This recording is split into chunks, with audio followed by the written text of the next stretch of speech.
अक्सर ऐसा होता है कि हृदय उस दिशा में चल पड़ता है जिसे नियति पहले ही चुन चुकी होती है। पार्वती अपना हृदय शिव में रमाने लगी है। एक और तो माता पिता अपनी पुत्री के भविष्य को लेकर चिंतित हैं, लेकिन पार्वती का हृदय है कि धीरे धीरे भगवान शिव की ओर आकर्षित होता जा रहा है। ये केवल एक परिवार की चर्चा नहीं, बल्कि उस दिव्य प्रेम की भूमिका है जो आगे चलकर शिव और शक्ति के सनातन मिलन का आधार बनेगा। और जब प्रेम साधारण आकर्षण नहीं रहता बल्कि आत्मा की पुकार बन जाता है, तब तो उसे कोई नहीं रोक सकता। आज की कथा उसी दिव्य आकर्षण की कथा है।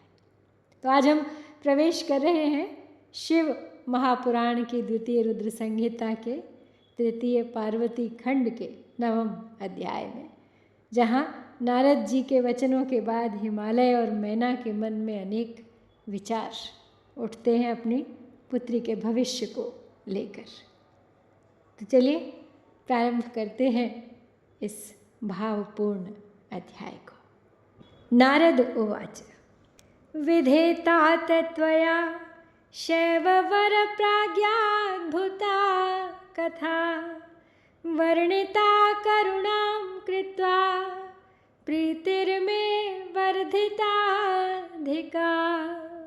विधे गते स्वकं धाम मयि वै दिव्यदर्शने ततः किं भवत्तात कृपया तद्वददाधुना। ब्रह्मोवाच गते त्वयि मुने स्वर्गे कियत्काले गते सति मैना प्राप्यैकदा शैलनिकटं प्रणनाम सा स्थित्वा सविनयं प्राह स्वनाथं गिरिकामिनी तत्र शैलाधिनाथं सा प्राणप्रिय सुता सती। तो नारद जी बोले, हे विधे, हे तात, हे शिव भक्तों में श्रेष्ठ, हे प्राज्ञ, आपने करुणा करके अब भगवान शिव की अद्भुत कथा कही, उससे मेरे मन में अब बहुत प्रीति बढ़ चली है। अब मैं और आगे जानना चाहता हूँ। तो हे विधे, जब दिव्य दृष्टि वाला मैं अपने स्थान को चला गया, तब हे तात बताइए क्या हुआ। अब कृपा कर मुझे आगे का वृत्तांत याद दिलाइए। तो ब्रह्मा जी बोले, हे मुने, आपके स्वर्ग चले जाने पर कुछ समय बीतने पर मैना ने हिमालय के पास आकर उन्हें प्रणाम किया। तत्पश्चात पुत्री को प्राणों से भी अधिक चाहने वाली साध्वी गिरिप्रिया मैना वहाँ बैठकर अपने पति गिरिराज से विनयपूर्वक कहने लगी। मैनोवाच मुनिवाक्यं न बुद्धं मे सम्यग् नारी स्वभावतः विवाहं कुरु कन्यायाः सुंदरेण वरेण सर्वथा हि भवेत् तत्रो त्वाहो अपूर्व सुखावह वरश्च गिरिजायास्तु सुलक्षण कुलोद्भवः प्राणप्रिया सुता मे हि सुखिता स्याद्यथा प्रिया सद्वरं प्राप्य सुप्रीता तथा कुरु नमोस्तुते। इत्युक्त्वाश्रुमुखी मैना पत्यङ्घ्रयोः पतिता तदा तामुत्थाप्य गिरिः प्राह यथावत् प्राज्ञसत्तमम्। तो अब मैना बोली कि स्त्री स्वभाव के कारण मुनि की बात को मैंने अच्छी तरह नहीं समझा। मेरी तो ये प्रार्थना है कि आप कन्या का विवाह किसी सुंदर वर के साथ कर दीजिए। यह विवाह सर्वथा अपूर्व सुख देने वाला होना चाहिए। गिरिजा का वर शुभ लक्षणों से संपन्न और कुलीन होना चाहिए। मेरी पुत्री मुझे प्राणों से भी अधिक प्रिय है। वह प्रिया उत्तम वर पाकर जिस प्रकार भी प्रसन्न और सुखी हो सके, आप बस वैसा कीजिए। आपको मेरा नमस्कार है। तो अब ब्रह्मा जी बोले कि ऐसा कह के अश्रु युक्त मुख वाली मैना अपने पति के चरणों में गिर पड़ी। तब बुद्धिमानों में श्रेष्ठ हिमवान उन्हें उठाकर यथोचित बात कहने लगे। हिमालय उवाच शृणु त्वं मेनके देवी यथार्थं वच्मि तत्त्वतः भ्रमं त्यज मुनेर्वाक्यं वितथं न कदाचन। यदि स्नेहः सुतायास्ते सुतां शिक्षय सादरं तपः कुर्यात् शङ्करस्य सा भक्त्या स्थिरचेतसा। चेत् प्रसन्नः शिवः काल्याः पाणिं गृह्णाति मेनके सर्वं भूयात् शुभं नश्ये नारदोक्तममङ्गलम्। अमङ्गलानि सर्वाणि मङ्गलानि सदाशिवे तस्मात् सुतां शिव प्राप्त्यै तपसे शिक्षय द्रुतम्। ब्रह्मोवाच हिमालय फिर बोले अपनी पत्नी मैना को समझाते हुए कि हे देवी, हे मेनके, मैं यथार्थ और तत्व की बात अब बताता हूँ, तुम्हें सुनो। अब भ्रम छोड़ दो। मुनि की बात कभी झूठ नहीं हो सकती। यदि आपको पुत्री के प्रति स्नेह है तो उसे सादर शिक्षा दीजिए कि वो भक्तिपूर्वक सुस्थिर चित्त से शंकर के लिए तप करे। हे मेनके, यदि शिव प्रसन्न होकर काली का पाणी ग्रहण कर लेते हैं तो सब शुभ ही होगा और नारद जी का बताया हुआ अमंगल नष्ट हो जाएगा। शिव के समीप सारे अमंगल सदा मंगल रूप हो जाते हैं। इसलिए आपको शिव की प्राप्ति के लिए पुत्री को तपस्या करने की शीघ्र ही शिक्षा देनी चाहिए। ब्रह्मोवाच इत्याकर्ण्य गिरेर्वाक्यं मेना प्रीततरा भवत् सुतोपकण्ठमगमदुपदेष्टुं तपोरुचिं सुतांगं सुकुमारं हि दृष्ट्वा तीवाथ मेनका विव्यथे नेत्रयुग्मे चाश्रुपूर्णे अभवतां द्रुतम्। सुतां समुपदेष्टुं तन्न शशाक गिरिप्रिया बुबुधे पार्वती तद्वै जननीङ्गितमाशु सा।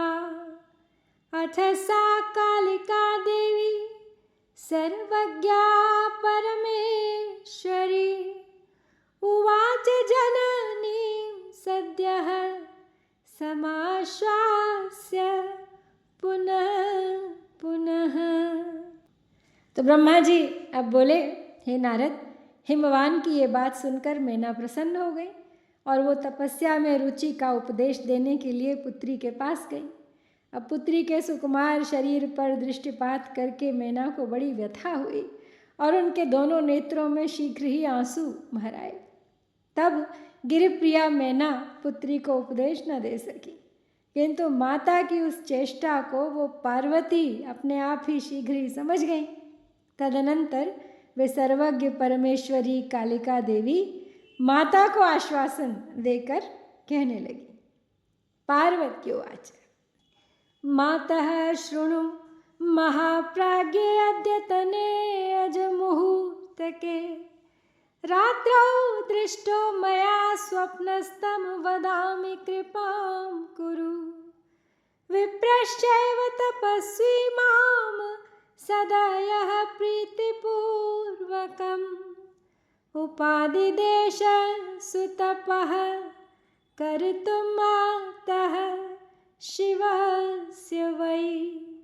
ब्रह्मोवाच तच्छ्रुत्वा मेनका शीघ्रं पतिमाहूय तत्र च तत्स्वप्नं कथयामास सुता दृष्टमशेषतः। सुता स्वप्नमधाकर्ण्य मेनकातो गिरीश्वरः उवाच परमप्रीतः प्रियां संबोधयन् गिरा। तो पार्वती अब बोली अपनी माता को तसल्ली देते हुए, ये महाप्राज्ञे सुनिए, आज की रात्रि के ब्रह्म मुहूर्त में मैंने एक स्वप्न देखा है, उसे बताती हूँ, आप कृपा करें। हे माता, एक दयालु एवं तपस्वी ब्राह्मण ने मुझे शिव के निमित्त उत्तम तपस्या करने का प्रसन्नतापूर्वक उपदेश दिया है। तो ब्रह्मा जी बोले, हे नारद, ये सुनकर मेनका ने वहाँ शीघ्र अपने पति को बुलाकर पुत्री के देखे हुए उस स्वप्न को पूर्ण रूप से बताया। तब मेनका से पुत्री के स्वप्न को सुनकर गिरिराज बड़े प्रसन्न हुए और वाणी से पत्नी को समझाते हुए कहने लगे। गिरीश्वर उवाच, हे प्रिये अपररात्रान्ते स्वप्नो दृष्टो मयापिः तं शृणु त्वं महाप्रीत्या वच्म्यहं ते समादरात्। एकस्तपस्वी परमो नारदोक्तवराङ्गधे पुरोपकण्ठं सुप्रीत्या तपः कर्तुं समागतः। गृहीत्वा स्वसुतां तत्रागमं प्रीततरोऽप्यहं मया ज्ञातः स वै शम्भुर्नारदोक्तवरः प्रभुः। सेवार्थं तस्य तनयामुपदिश्य तपस्विनः तं वै प्रार्थितवांस्तस्यां न तदाङ्गीचकार सः। अभूद्विवादः सुमहान् साङ्ख्यवेदान्तसम्मतः ततस्तदाज्ञया तत्र संस्थितासीत् सुता मम।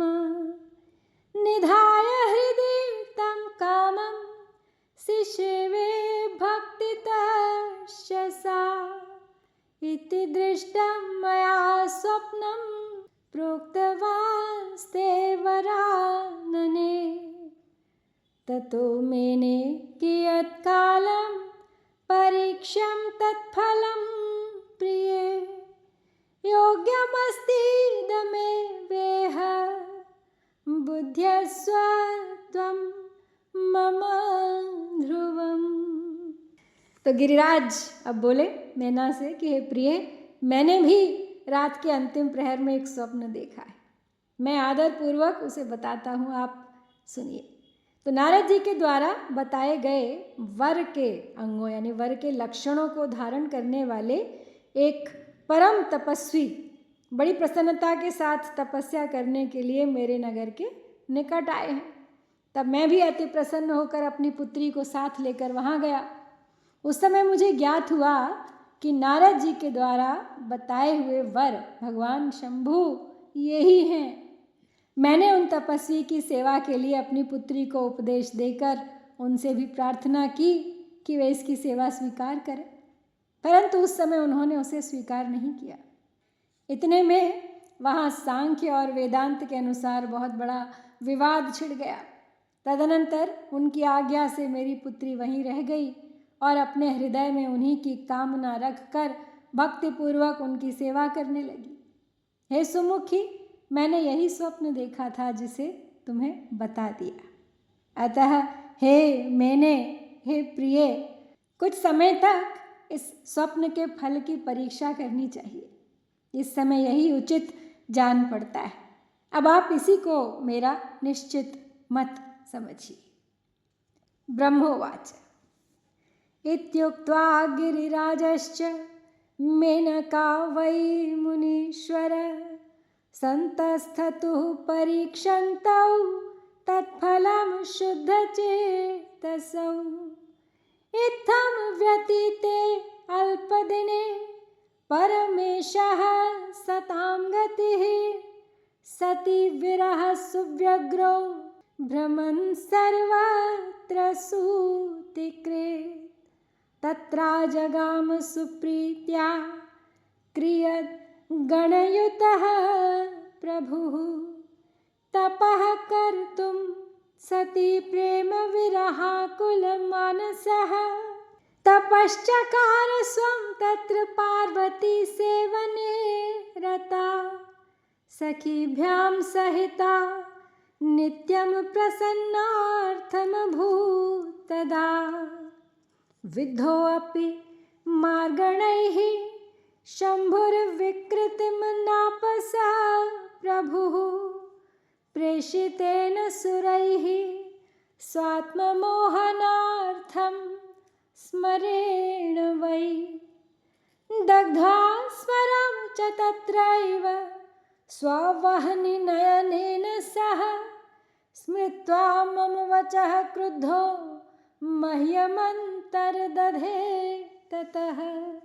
ततः कालेन कियता विनाश्य गिरिजामदं प्रसादितः सुतपसा प्रसन्नो भून्महेश्वरः लौकिकाचारमाश्रित्य रुद्रो विष्णुप्रसादितः कालीं विवाहयामास तदोभूत् बहुमङ्गलम् इत्येतत् कथितं तात समासाचरितं विभोः शङ्करस्य परं दिव्यं किं भूयः श्रोतुमिच्छसि। तो ब्रह्मा जी बोले, हे मुनीश्वर, ये कहकर वे गिरिराज तथा मैना शुद्ध चित्त हो कुछ काल पर्यंत स्वप्न फल की प्रतीक्षा करने लगे। इसके अनंतर अभी कुछ ही काल बीता था कि सृष्टिकर्ता तथा सज्जनों को गति देने वाले परमेश्वर शिव जी सती के विरह से अत्यंत व्याकुल होकर सर्वत्र घूमते हुए गणों के साथ तप करने के लिए प्रेम पूर्वक वहाँ आए। सती के प्रेम विरह में व्याकुल चित्त वाले वे वहीं अपना तप करने लगे। उस समय पार्वती अपनी 2 सखियों के साथ उन्हें प्रसन्न करने के लिए उनकी सेवा में लगी रहती थी। उस समय उन आत्मस्वरूप शिव को मोहित करने के लिए देवताओं के द्वारा भेजे गए कामदेव के बाणों से विद्ध होकर भी भगवान शंभु विचलित नहीं हुए। अपनी नेत्राग्नि से कामदेव को जलाकर मेरे वचन का स्मरण कर वे वहीं अंतर्ध्यान हो गए। तत्पश्चात कुछ समय बीतने के बाद गिरिजा के अभिमान का नाश करके पुनः उनकी कठोर तपस्या से प्रसन्न किए गए महेश्वर प्रसन्न हुए। उसके बाद विष्णु के द्वारा प्रसन्न किए गए रुद्र ने लोकाचार का आश्रय लेकर पार्वती के साथ विवाह किया। उस अवसर पर बहुत मंगल हुआ। पुनः ब्रह्मा जी बोले, हे तात, इस प्रकार मैंने संक्षेप में विभु शंकर का अत्यंत दिव्य चरित्र आपसे कह दिया। अब आप बताइए और आगे क्या सुनना चाहते हैं। तो पार्वती का मन शिव में रम गया है। अब देखना यह है कि उनके हृदय में जागा यह भाव किस दिशा में आगे बढ़ेगा। सच्चा प्रेम तो वही होता है जो आत्मा को उसके शाश्वत लक्ष्य की ओर ले जाए। तो इसी जिज्ञासा के साथ यहाँ समाप्त करते हैं हम शिव महापुराण से द्वितीय रुद्र संहिता के तृतीय पार्वती खंड का 9वां अध्याय। मिलेंगे अगले अध्याय में अगले सोमवार। प्रतीक्षा कीजिएगा। ओम श्री सांब शिवा